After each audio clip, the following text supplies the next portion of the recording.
Namaste. Welcome to a new series and a new episode of Defense Talks by Thought Habitat Speaks. Yes, so every now and then we are coming up with a new series because so much is happening around us, thanks to COVID 19 and various other things. So, that various other things include the defense aspect as far as India is concerned.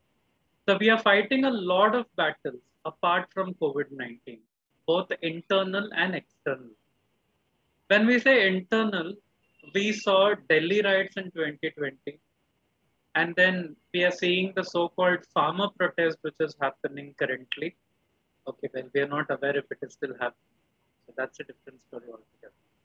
But again, now we saw this post-poll violence in Bengal, and apart from that, we have Naxal menace in central India, in states like Madhya Pradesh, Chhattisgarh, and so. And apart from that, our our neighbors aren't good enough to us.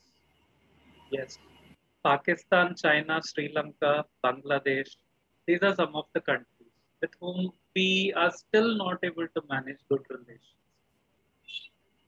But what is more important is the scenario has changed. The way India is responding to all this has changed completely for the past 7 years.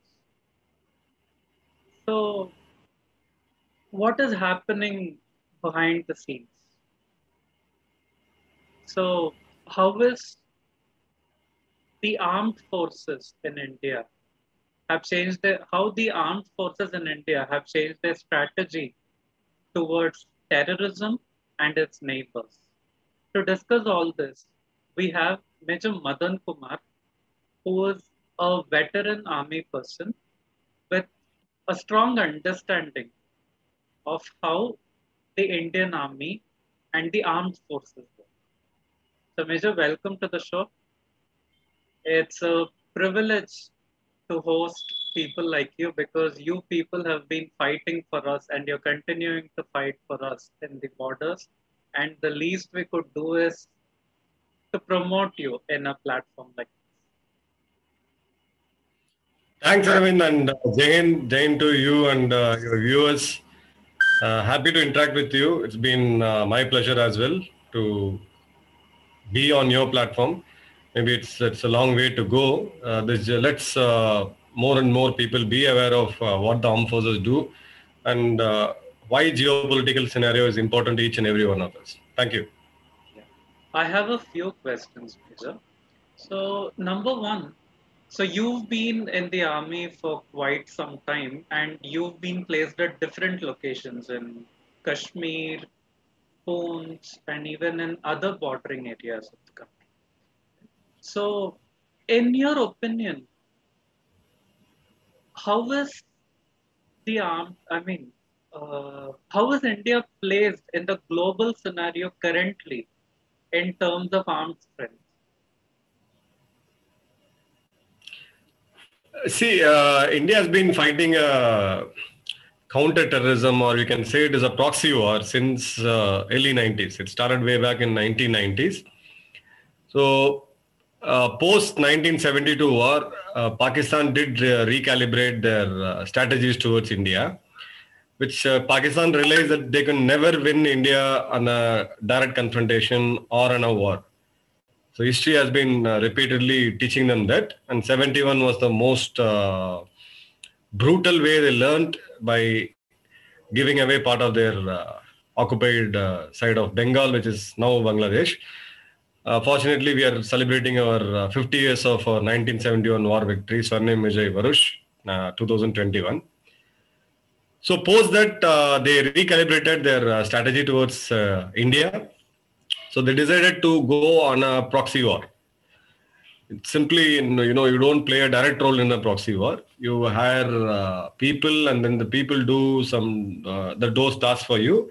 It's not a full-fledged war where a regular military comes in and plays a role, an attack or of those sort. It basically, they send in their proxies. So when these proxies come, they need to have some reason to come or some ideology. The ideology at those time was Kashmiriyat.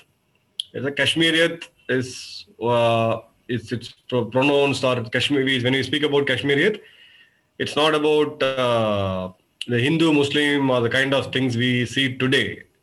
It's purely about the independence of Kashmir and the way it was projected. So that times it started, and India took a considerable amount of time to realign our strategy. So later we came in with a specialized force to counter this proxy war, which is the counter-terrorism grid. So India made a very formidable force called Rashtriya Rifles. The Rashtriya Rifles is not the regular army. People from the regular army, like I served in Rashtriya Rifles, so I have a first-hand experience about it. So we go on a deputation, serve our tenure in Rashtriya Rifles, and come back. Now, Rashtriya Rifles is a very, very lean organization, unlike a traditional infantry, which works in a certain fashion. It's a wonderful organization which has been trained for a war, a full front war. So this is how we recalibrated our strategies, and later 1999 Kargil happened, and then we had the plane hijack. So things kept on moving from, the shift kept on happening from the proxy war to this. So late 2000, like 2005 and above, and I'm till almost till date. Now this got a new painting. The ideology from Kashmiriyat moved into something else called Fight for Islam. So now that's a global phenomenon. Every country in the Western world or in the Gulf, so we all have a global threat. But that has got nothing to do with the religion. Again, the ideology is an excuse to do. Nowhere in the religion has been written that, you go and kill people, innocent people, bomb them. No. But that's the ideology. That's the ideology that they carry forward. Now, today, when we see, we have a very seasoned enemy who has bedded himself in proxy war. And we have another bigger threat. We kept on ignoring them till late 2010. And that enemy is China. Now, China doesn't involve in proxy war. China's strategy towards India it has got very multiple dimensions. So they involve in something called wolf diplomacy. They come and speak business with you. They want to have trade with you. They want to give you loans. They want to do investments. But every of that has got a motive in it. It has got a objective in it. The business is not business as we see. It has got a different objective. Then we have Chinese influence on culture, trade, defense, and then the disputed territories, which they call it. So what they do as a part of their strategy, they move 10 meters inside, and then we go and stop them. Then the negotiations happen, and they move 5 meters back. So effectively, they have captured your 5 meters of territory. So this has been happening for quite some time. So they have this salami slicing, and they have this wolf diplomacy, and they have this Chinese businessman mindset, which typically how the East India Company work. They come and do trade, and then they take you on. And then the promotion of the Ma side of communalism, right? So that we have clearly saw in Nepal, which was supposed to be a Hindu kingdom, now became a Maoist country. It's a communist country. Similar happenings is happening across. So that's how China has been pushing, but we lagged. We never had a concrete strategy with China. So all we were doing for those many years was to avoid confronting the dragon. Because the reference was always 1962. We had faced a humiliating defeat. Our soldiers didn't have, army didn't have even a winter clothing to fight. We never had proper weapons to fight. So to not divulge too much from the topic, so today we face a two-front threat. One from China, which is clearly a bigger threat. They have the second largest standing army in the world. Their economy is 5 times bigger than us. They're very, very formidable, rising global power. They're challenging US. And in Asia, possibly except India, there's no other country which can stand up to China. It's a brutal truth. Now they want to reign the supremacy of being an Asian power and also being a global power chasing China, chasing the US, the Americans. So we can expect more of this happenings like what happened last year in Galwan. We can expect this to happen. And then the famous garland which they are trying to put on us. So ally with all our friends, our neighbors like Nepal, Bhutan, Bangladesh, Sri Lanka, Maldives. So all of them. On the other side, Pakistan will continue to be a nuisance for us. There's a brief amount of ceasefire which is happening, but I'm not sure how long this will go on because there is a clear lack of trust. India will never trust Pakistan. We had our lessons in the past. Post our Lahore Treaty, what happened, we all know, the Kargil happened. So Pakistan is going to be the number 2 focus area for India in terms of this. And we are also preparing for a worst case scenario of a 2-front war. If both the countries come on war with India, so we are going to look at that as well. So these are the 2 major threats which we are facing. Pakistan is purely a military threat or a proxy war threat. Or there are maybe fragmented incidents of terrorism within the country. Maybe bomb blast here and there, what happened in Mumbai 26/11, such threats. But China is clearly a bigger threat in terms of investments, in terms of trade, in terms of culture, and in terms of military as well. So that's a brief, I would say, a detailed answer for your question. Yeah, that's a lot of things together happening around us.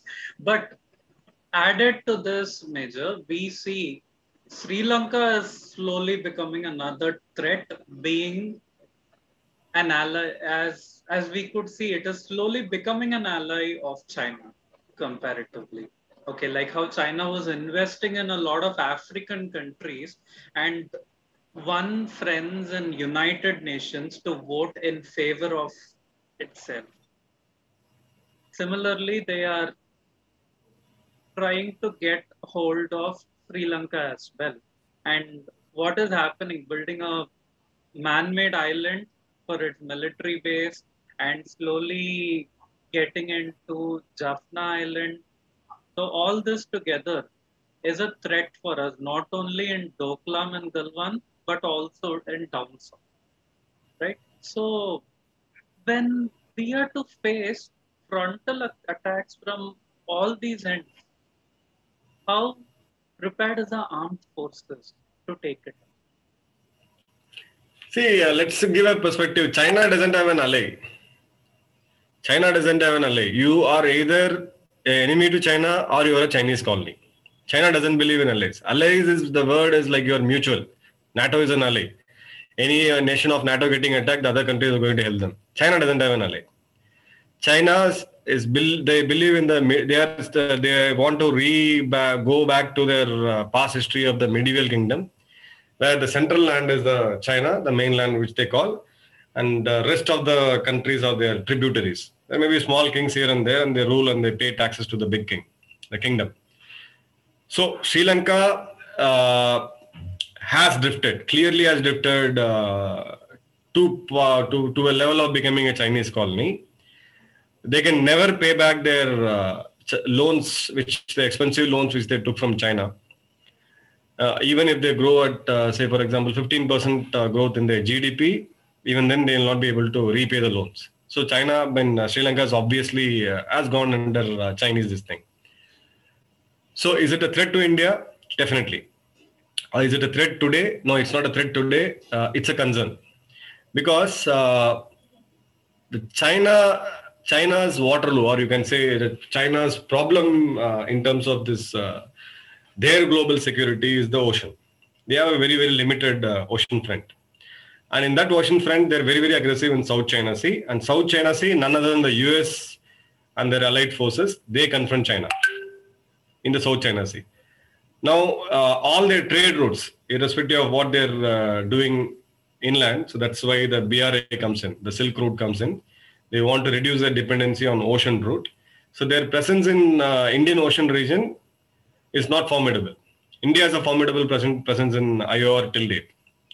Now, suddenly you become a trade partner and then you come very, very close to India, like precisely 280 kilometers from Kanyakumari is the Sri Lankan port. the current port, the global port which they're building in.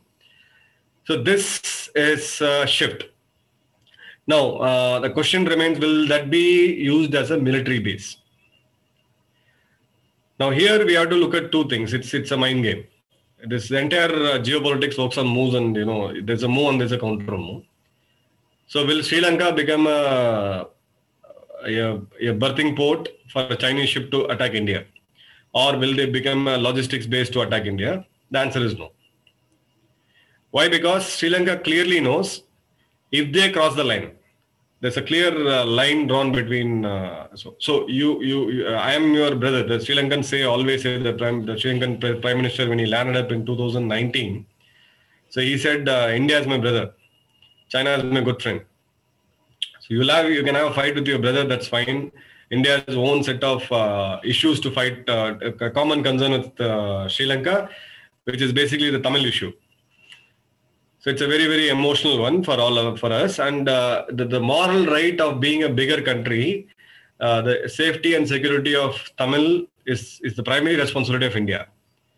Then we came back and eventually one of our would-be Prime Minister got killed. And then the organization got banned. And then 2009, there's a dirty war which happened and lakhs of people lost their life. Human rights violations and war crimes and genocide. You can call it any term whichever it suits. But ultimately, we didn't handle it well. That's a fact. Now, so far, the relation between India and Sri Lanka was the Indian government with the Sinhalese government, along with an equally important stakeholder called the Lankan Tamils. Now, today, there is one more stakeholder, that's China. Now, this stakeholder is the biggest threat for you. So when he just imagine a negotiation table where you have a Sri Lankan president on this side of the table, and India is the biggest power, obviously. And to the right side of the table is your Lankan Tamil. The political parties, the TNA, Tamil National Alliance, or whoever it is. Now, this negotiation becomes easy because I am the big man. I am the big man in the room and I am the biggest elephant. I will guide them, I'll tell them, and somewhere they will have to align ourselves, and then the negotiation becomes easy. Now look at the dragon coming and sitting in the same negotiating room. It's tough. Now dragon has its own interest. Obviously, they are not fools to come and put in so much of billions of dollars of money in Sri Lanka. Now this is a complex issue, but nevertheless, this has to, now you cannot cut off Sri Lanka. The way we had shut doors for Pakistan, there's absolutely no peace talks happening. We clearly said if there is a terror, we are not going to talk. That is not going to happen with Sri Lanka. If we do that, that's suicidal. We need to engage with Sri Lanka, the stakeholders of Sri Lanka, which is both the Sri Lankan Tamils and as well as the Sinhalese government, the Sri Lankan government. So in this case, so we have a threat. We have a new stakeholder whom we don't want to welcome, but obviously is there. We have got to deal with them. But what Lanka does is they know where to stop. They are very, very shrewd and smart diplomats. The Lankans are not. So they clearly know they're in the middle of two bigger nations' power struggle. And a lot of US interest also comes into play. For any reason, if they give their air, land, and sea for a purpose to any country, in this case it's China, to attack, do some sort of activity on Indian soil, be it a direct military attack or indirect military attack or air bombing or something of that sort. Now, India military doctrine is very, very clear. We are going to treat them as our enemy. In that case, we are going to attack them. They clearly know this, so they will not cross this line. Come what may, they will not cross this line. But covert activities, obviously it may happen. They may set up a base to take intelligence. They may get in, do some sort of infiltration inside the border state of India, which is obviously Tamil Nadu. Drug trade is possible. Reviving of drug trade and destroying a culture with drug, those stuff is possible.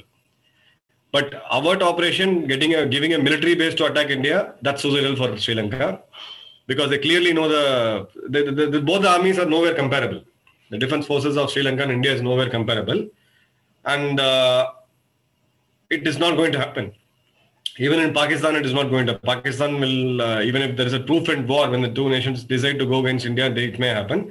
But in a normal scenario, overtly, they will not be lending their base to act against India, because that's going to create a much, much bigger issue. And India will, in that case, will have to be solidly backed by Quad. Now, Quad also has a larger interest in IOR, because IOR is part of Indo-Pacific region. So that's how the dynamics works. It's a threat. Yeah, it's a threat. It's a threat to that section that tomorrow China is going to be based out of Sri Lanka and bomb Tamil Nadu. No, answer is no. Okay, that's interesting. So similarly, Major, there is always a complaint about India, right? That we are we have more of a defensive strategy rather than an offensive strategy, right? So, but again, getting offensive is something which might even backfire for us, right? So, in that case, what strategy, according to you, should India take to ensure that nobody will be a threat for us? See, Aravind, it's a journey. It's not that you do something and then you secure yourself and we say ourselves. See, we can be offensive. India has to be like, it's not about blaming a government or a leader. India has to be defensive, was to be defensive, we were defensive. Why? Because I can become offensive when I have enough of my ammunition and my thing in place. In this case, India need to have a nuclear program. So when we were defensive, we never had a nuclear program. To get that nuclear delivered to a country, you need to have the delivering mechanism, which is a missile. So India never had a missile system. It took long amount of time journey, the brainchild of Dr. APJ, and then we had a missile program. So we progressed a lot in missiles. You don't have missiles. You don't have a nuclear deterrent. You don't make your own aircrafts. You can't make your own tanks, battle tanks. 80% of your defense equipments and ammunition, arms and ammunition are imported from Russia and elsewhere. How can you be offensive? It's not that it's like I have a lot of followers in Twitter who go all out gaga, like, you have to be offensive. You can be offensive only when you have your all these parameters right. And all this requires hell lot of money. And all this requires you to be a stronger economy. It all depends on economy. You post a growth, you have a 10% above GDP, year on year you go. Automatically the nations which wants to go against us will want to come and partner with you. Why would I go against somebody who's growing at a faster pace? So I would like to want to come and handshake with you, do business and try to increase my exports. So it took a lot of time for us to do all this. So if you remember, Pokhran 2 happened after a long time. So our earlier Prime Minister Indira Gandhi took the daring step of doing a atomic test, a bomb test right at the nose of America. Was pretty much angry, and we had bad sanctions. So we recovered, and then when Narasimha Rao was our Prime Minister, he set up the pace for the open market. So India grew. Before that, our GDP growth was too less. China started this way back at 1970s. We opened our market in 1990s. So-called the capitalistic way of doing things. We were more social. Schemes are all social. We never were focusing on this. So after defensive, we were defensive. It's not the thing.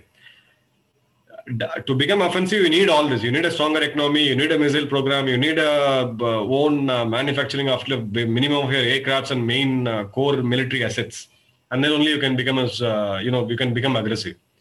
So we are in a phase. We are caught up in a lot of things. Like our missile program, we have really caught up. We can pretty much reach anywhere in China and anywhere in Pakistan and even till Iraq. Our missile program is good. Our nuclear warheads, which we say we clearly have a no first use policy. So that's we have a very, very strong program. We are increasing our short range missiles. We have supersonic missiles now, BrahMos. Now our armament is getting up. So we still import aircrafts. That's a sad story. Tejas is our first homegrown aircraft, but still the engine comes from US. So these are the places when you grow up and then you got to build your own ships. We started it. So all these investments are on, and we are trying to catch up with the next closer enemy, China. So when we kind of graduate, progress in this at a much faster rate, yes, absolutely, we can be very, very offensive. We don't have to be in a defensive mindset. We can be offensive. But it's a journey. We have a long way to go. Okay, that's quite a good response. And Major, as you said, good that you brought out the aspect of our aircraft, the aircraft that that we are importing, and even our Tejas aircraft. It had to be we have to import engine from US, right? So there is always, this existed for very long, since the 60s, 70s until now. Even now it is happening. That, for the first time when our current Prime Minister Narendra Modi, when he took over in 2014, we've been hearing a lot of talks about Rafale deal and how India was to import more aircraft from France, right? Even the opposition made tall claims that scam is happening in Rafale deal that has to be checked, and a Supreme Court should have everything. And you know, now for that, when for the first time in 2014-15, when these talks came up, people were telling Hindustan Aeronautics is not very active in producing aircrafts, and that is why India has to go and import aircraft from countries like France, right? So, how true is that? Is it true that because one particular person did tell me that Hindustan Aeronautics takes 25 years to build one aircraft, and there itself we lost the time. So, we cannot do any offensive measure. So, what are your thoughts on that? See, but definitely, there's a fundamental issue with our country. Now, why is HAL failing? That's a different story. HAL takes time. That's a different story. Okay. This requires a project management approach. We have enough of our experts who are project managers, but the fact is there are certain nerve. These projects cannot be stopped for what reasons whatsoever. Your country faces a famine, your country faces a war, floods, anything, earthquake, anything. Now, chunk of your resources go into that, like COVID. Chunk of our resources went into fighting the COVID.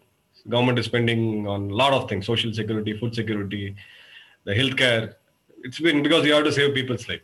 But irrespective of all that, this projects of strategic importance cannot be paused. So that's the area we lacked. So who does it? The finance ministry. So we always have a trade-off. And then we are a democratic nation. So there's a lot of politics comes in. You have to take a lot of unpopular decisions, which people hesitate. Even the current government, which has got absolute majority, even they hesitate in a lot of things. Third, why Rafale and why? Because Rafale was not a luxury for us. It's a basic need of the Air Force. Indian Air Force have been pressing this for the past 15, 20 years. Whatever the MiG-21s we are flying now, I think possibly nobody in the world is flying that. We have lost so much of pilots. We have lost so much of precious lives. The possibility of becoming a pilot is 1 out of 10 lakh. It's the pilot himself is an asset. He or she himself is an asset. He is a national asset, right? So it's a cry. It's a cry. We couldn't face it, and there are a lot of emergency meetings happen. The Air Force chiefs, the subsequent chief, had pressed the government hard that this is the place where we are in. God forbid we had something. We had a war kind of a scenario. Literally, we would have lost life. If you don't have a stronger Air Force, which means you let the enemy aircraft come in. If you get an enemy aircraft coming in, your ground army is finished. You're going to pay a lot of human lives. It's not a joke. War is very, very costly. The Twitter, Facebook, the warmongers, I would tell them, spend a day with the Indian Army on a combat training. There's a process called battle inoculation. Would request everybody to come and practice it for 15 minutes. It's dirty. We can shout. I can sit in an AC room and shout. We want war. It's costly. Nobody would like a war if they know what is a war, right? But war is, when it's forced on us, definitely we'll go and fight. And there's a lot of times we have demonstrated it. It's the spirit of our forces. Nevertheless, when Rafael was not a luxury or it was not a strategy, it was a patient is in ICU, he desperately needs that medicine. That medicine is not available with you, and you are importing it. Now, whenever you import, who was the competitor for Rafael? Obviously, the US was one competitor, Sweden was the another competitor. Whenever you give a contract to someone, even though it was a government-to-government contract, there was no private entity involved, there'll always be a scam because the other one loses the business. Right, the other one always loses the business. In today's world, you see like Times of India writing against under Arnab Goswami, and Arnab Goswami says something about Times of India. That's how the business works. The scams will also always be there. Whenever there is a scam, the natural is the DNA of the opposition to take, capitalize it and try to pressurize the ruling government. Historically, BJP has done it and Congress has done it. So we'll keep the politics away. Now, coming to why we can't, HAL is going to take 25 years. Yes, they took a lot of years. No doubts about it. But there are fundamental reasons to it. We don't have the metallurgy.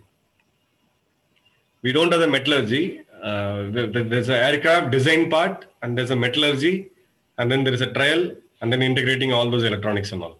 So even if you assemble a car, somebody makes the ECU, and somebody makes the fuel injection pump, and then TVS makes the inverter, the alternator, and then you assemble a car. Not everything is made by this thing. But the core has to be yours. To develop that, we took a very, very long time. Be it DRDO or be it HAL, developing our own battle tank, we took a long time developing this thing. So these projects are planned well in advance. If India is serious about not importing, if we are serious about Atmanirbhar Bharat, we should plan for the 6th generation aircraft. Stealth aircraft should be of some shape today, because it's going to take 10 years. US has already made it. Russia has already made it. China claims that they've made a stealth aircraft. And India today, when both enemies like China and Pakistan, if they have a stealth aircraft, obviously you have to again go spend that $1 billion of money and get it from a third country, right? It may be France, it may be Britain, or it may be US. Now, to counter this, you need to have a strategic program today which plans for the stealth aircraft so that it gets delivered by, say, for example, 2030. And this needs to be constantly funded. And this needs to be efficiently managed. That's not happening in the country because we have too much of bureaucracy. There's too much of bureaucracy in it. If somebody who understands the MOD, the Ministry of Defense better, it's a big chain. There's layer after layer, there are approvals after approvals, and so the file moves very, very slowly. We are still stuck with the colonial mindset. Our decision making takes a lot of time. Our leaders want things to happen. Yes, absolutely fine. Prime Minister Modi wanted this to happen. Fine. It's not one man's dream and things follows. It doesn't work that way. The machinery has to get revamped. The thinking process has to get revamped. You have to think like a startup. To run this project, you have to think like a startup. So that's why if you go to why can't you compare ISRO with this thing? ISRO also is the same company, right? It's an Indian company. If you go into ISRO, speak to ISRO people, they have a culture. The culture is very, very strong. They got to deliver. The passion of delivering, they compete with each other. There's a very, very strong culture which has been developed, which is today's world called a startup culture. We don't have that in the other organization like DRDO, or there are too much of people involved. And there's layers and layers of bureaucracy. So if you want to do an import, for example, you're trialing some X project of an aircraft or a drone, for example, and you want to buy a fuse from US. You want to test it, right? So now for this, what will a startup do? You'll just go speak to the buyer, he'll import it, pay it through PayPal or something and import it, and then the story is over. If you have to do that in a government, it takes months. So with this kind of existing kind of bureaucracy and setup, we can't do anything much about it. We'll keep on importing, and import cost is, believe me, defense import is the most expensive thing. The country which exports, the US is the world's largest exporter of arms and ammunition to the entire world. And then they are the kings and they are the rajas, because obviously they are exporting this. And he's not going to give you the latest. We'll always hold the latest to him and then give you one version less or two version less. So fundamentally, our structure of working is not the right thing. That's where the government started moving slowly in the direction of privatizing, the public-private partnership. A lot of defense startups have come in. A lot of component manufacturing has come in. This will again take a lot of time, but you got to encourage the startup environment. You got to give them. If you look at, say, for example, China, or you can look at where the defense startup is a key, like US and all. You give them the offices free. You give them the infra free. You give them everything they want. They just have to work and build that component. So one designs, one manufactures, and one delivers. Right? That ecosystem doesn't exist in India. It's all fragmented. So this is a long way to go. Our dreams are fine. Our dreams are fine, and we are at the right stage. But with the current bureaucracy, with the current set of decision making, we are nowhere. We are heading nowhere. This is going to continue. That's a brutal fact. Yeah. So interesting that you brought out the fact about startups in defense, like how Indian government has been supporting a startup ecosystem in defense. So in your opinion, how rapid is that happening? So is that happening in a way that if next year a war is going to come, are we prepared with all the metallurgy to produce mass ammunitions, mass tankers, and mass weapons? Is it happening in that phase, or is it still? See, startup, basically, let's put it into three buckets. So the ones which are already existing, be it your assault rifles, be it your light machine guns, your ammunitions. So a lot of private companies are already doing it. Kalyani is doing it. L&T is doing it. L&T is building ships for you. So that's on. Because the product is ready and you got to manufacture. The design and everything is ready, you got to manufacture. So they're doing it. And that has got to meet the quality QSR, GQSR, they say it, qualitative requirement of the particular force, Army, Navy, or Air Force. Second is the one which you plan for the future, which is where the startups comes in. The startups innovate. So if I fairly remember those times when I used to wear a bulletproof, it used to weigh around 3.5 kgs. Now the entire world is trying to reduce the battle load of a soldier. It's a limit that you can load a soldier. When soldier carries more amount of load, he slows down. His mobility reduces. His flexibility reduces. So the entire world has been researching to even reduce the minutest grams in his battle load. So when I say battle load, he carries a rifle, he carries 3 mags of ammunition, and then he carries some grenades, his first aid kit, his emergency ration, and then he carries the climatic gear. If it's high altitude, he's going to wear a protective winter clothing. He's going to wear a boot. He's going to wear a bulletproof headgear, and he's going to wear a bulletproof chest armor. Now, all this put together, if he's out on an operation, his battle load is going to be somewhere between 25 to 30 kg. The US Army has reduced it. Now, there's a long process. So, for us, it's like our tolerance is pretty much high. We say, like, it's fine, like half a kg more, it's fine. It's just a half a kg more. So, these startups, like I'll tell you about the bulletproof, success story of bulletproof. This was done by a startup who took long amount of time because they never fought, they are not fighting the design or the weight or the parameters.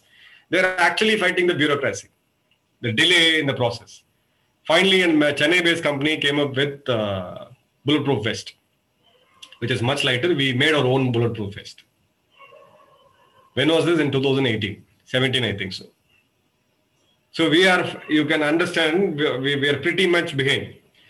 Now, when all these startups comes in, there are a lot of things which should happen in terms of battle load, in terms of surveillance, in terms of communication, in terms of your drone technology, in terms of soldiers' life, right? So a lot of innovations are happening. For example, the DRDO developed a glucose-based drug. Now, that's purely for a defense purpose. You can't call your soldier back, vaccinate, and tell him to be there for 30 minutes and then, retire. He has to be on the move. That's how they made it, this particular biowarfare scenario. They made a drug which is based for glucose. You can quickly save a patient. He has a dose and then he tries to, he doesn't want oxygen support in a field area. So these projects are on. There are plenty, hundreds and thousands projects are on. But what is lagging is the pace.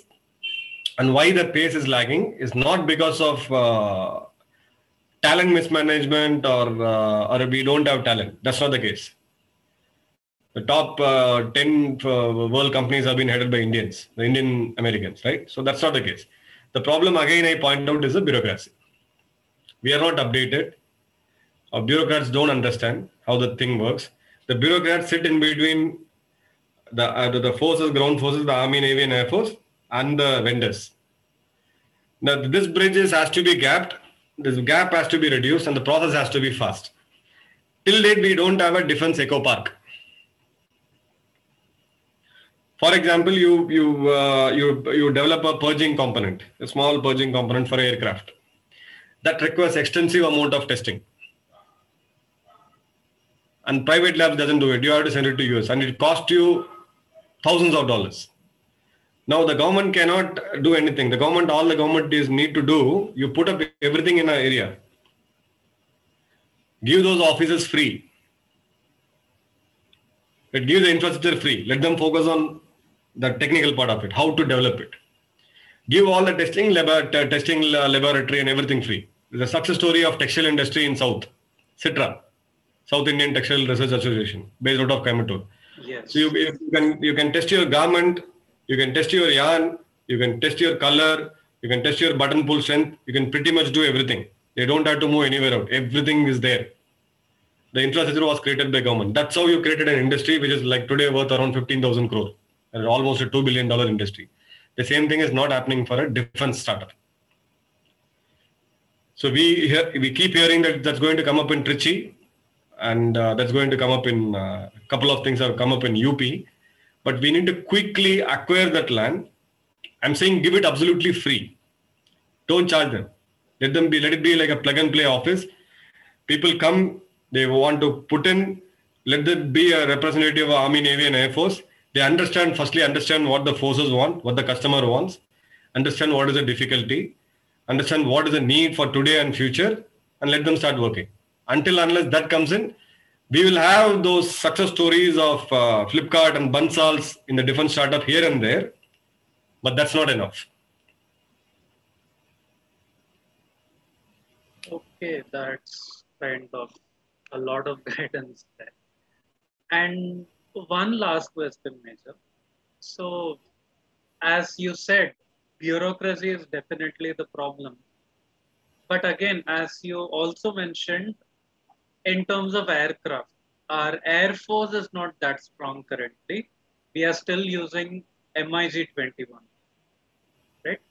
So, similarly, if you have to say, is aircraft Air Force the only area where India has to work upon to amp up its armed force strength, or is the Navy and the Indian Army too is in the same?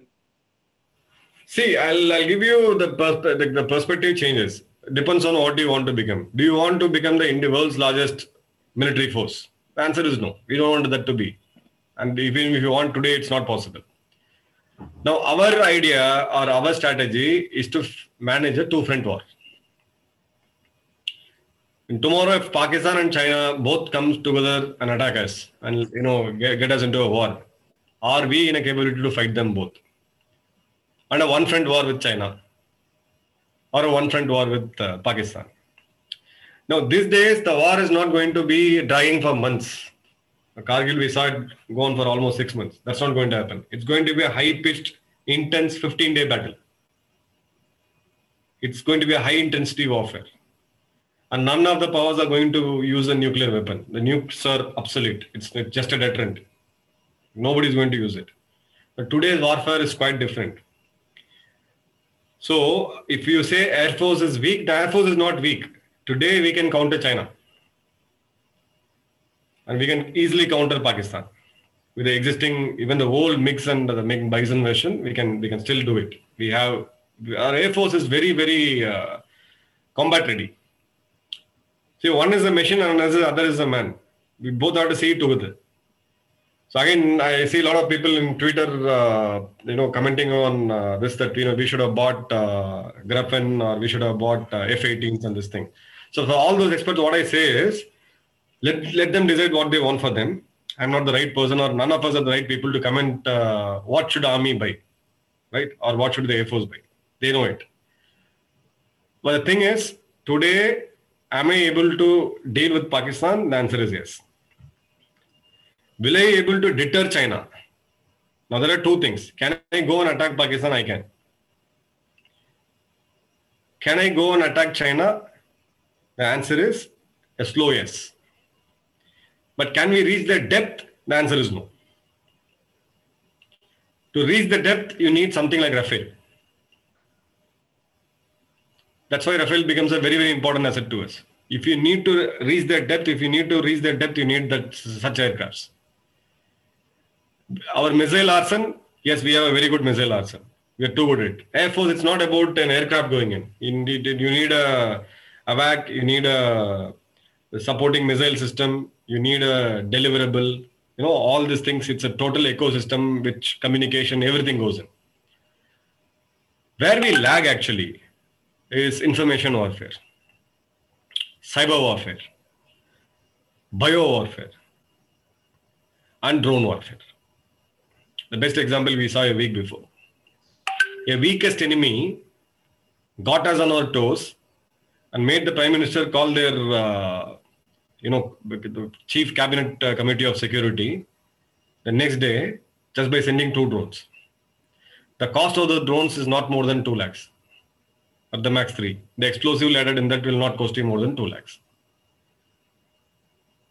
This is a new threat. The dimension of future warfare is not about the kind of missiles you hold, or as I said, nukes are absolute. The kind of the largest number of army we have. We are the 3rd largest standing army in the world. That's immaterial. So we have to kind of do our preparation towards this. Firstly, to deter, and then to defend, and then to offend. The 3 phases. Firstly, you need to deter. You need to deter. Okay, I put a deterrent. There's a gushing water, you put a dam, you deter it. Can it hold for more than some time? It cannot. Now you have to put a defense. 3rd comes your offense. Only when you have a strong defense, you can plan for your offense. You can't have a porous defense and then you can go in, and that doesn't work. So this is a space where India need to progress quickly. We don't have I wouldn't say we have it. I'm saying that we don't have such a formidable cyber warfare mechanism. We don't have such a formidable information warfare.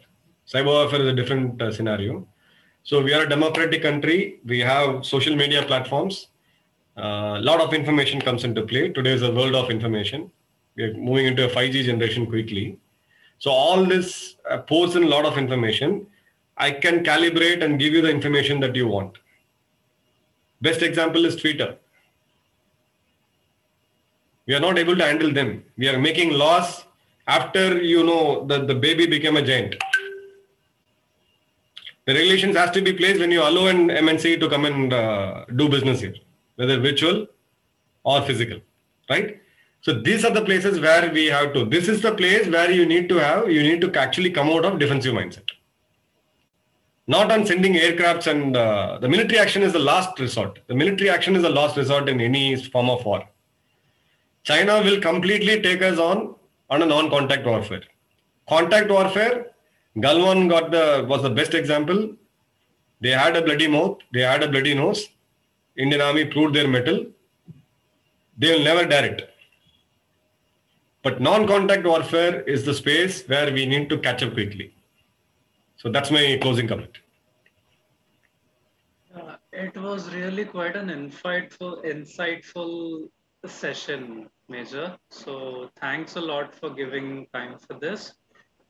So we are looking for more, and one thing I would like to say is, despite all the uncertainties, despite all the limitations, our armed forces have fought for the country valiantly, and the victories we had back to back is a testament to it. Especially my favorite of all would be that of the Mumbai attack, which happened 26/11 Mumbai attack, wherein like everything was uncertain all of a sudden, and from nowhere our NSG commandos came and they saved the whole country. I mean, not only the country, not only the citizens of this country, but also the foreigners who were there, right? For that matter, I would really say if we are to have a face off with any of our enemies, we would definitely win. But our victory margin will increase when we have a robust mechanism, when we have the high Yeah. profile weapons, when we have the high profile system to handle everything. So thanks, Arvind. As the point, see, we all are that patriotic feeling, and then we thank our armed forces. My only suggestion or my only ask or demand with the corporate world, I think most of your viewers would be there in the corporate. The core talent in corporate hiring today we miss. I had my corporate life for almost, I think, 8-9 years with the FMCGs. The one thing is that a soldier at a very young age, he comes out. He retires at a very young age. He joins at a very young age, retires at a very young age, 35 or so. An officer, generally a short service officer, comes at the age of 30, 35. And then the senior lot comes at the age of, say, for example, 45 and above, and up to 60. They are physically fit. They are mentally robust. They are possibly the highest on integrity and honesty in terms of any government organization in India or even the private. They have possibly had seen the best of this experience in terms of crisis management, in terms of dealing with ambiguity, in terms of systems, in terms of process, in terms of discipline, how to run a system. But when it comes to the veteran hiring program, we just don't have a veteran hiring program. I've hardly seen few corporates in India, especially the Indian MNCs and the other MNCs which are there, and even startups. We tend to see them as security professionals. The answer is no. Army, who runs a radar? Right? A radar is quite a complex engineering science. Who runs the logistics? The world's largest logistics is handled by our own forces. India's largest retail chain is the CSD. This is an opportunity where I want to, kind of request all of you to look at veteran hiring program as part of your this thing. One, you actually thank your soldier. We can say Jai Hind, we can proudly put a flag on my chest and then walk away and then say thank you. But they have given their life for you. And let's not forget about, it's not about the salary which we pay. The soldier signs a blank check. He gives his life, he gives his safety, he gives his comfort, he and she, right? And then when he or she has given his prime youth, the age of 18 and up till the age of 35. That's the core life, we all have fun. But when she comes out, there is a transition which a lot of us who are already in the corporate world, in the business world, we are helping out with the outreach program of, kind of re-owning the skills. There are certain things you got to unlearn. But believe me, the startups, the corporates have a lot of things to learn from the forces. So do reach out to people, do hire veterans. That's a talent pool which not been used either by the state government. That includes the state government. That includes the other government departments. Because he retires at a younger age because your fighting profile you have got to be in. You're going to see the brutest of the weather and the brutest of the enemy. That's why we retire early, right? But this is a place where there's a pool, there is a talent, which possibly every country in the Western world is leveraging. And such a large population like us, we are not leveraging it. So I take this opportunity to put up this thought. The viewers can think over. And that's all from my side, Arvind. Yes, Major. Thank you so much. And I definitely feel I would strongly recommend that all our corporate companies, they should think of it. They should think of, you gave a lot of insights, and such insights can go into nano drone manufacturing for India as a startup, and which would eventually come into our defense budgets. So corporates should definitely think of it, and such projects should be funded a lot. Veteran hiring program should definitely happen. Thank you so much, Major. So we are looking for more from you. So possibly we will have you in various other sessions. Thanks, Arvind. Jain. Jai Hind.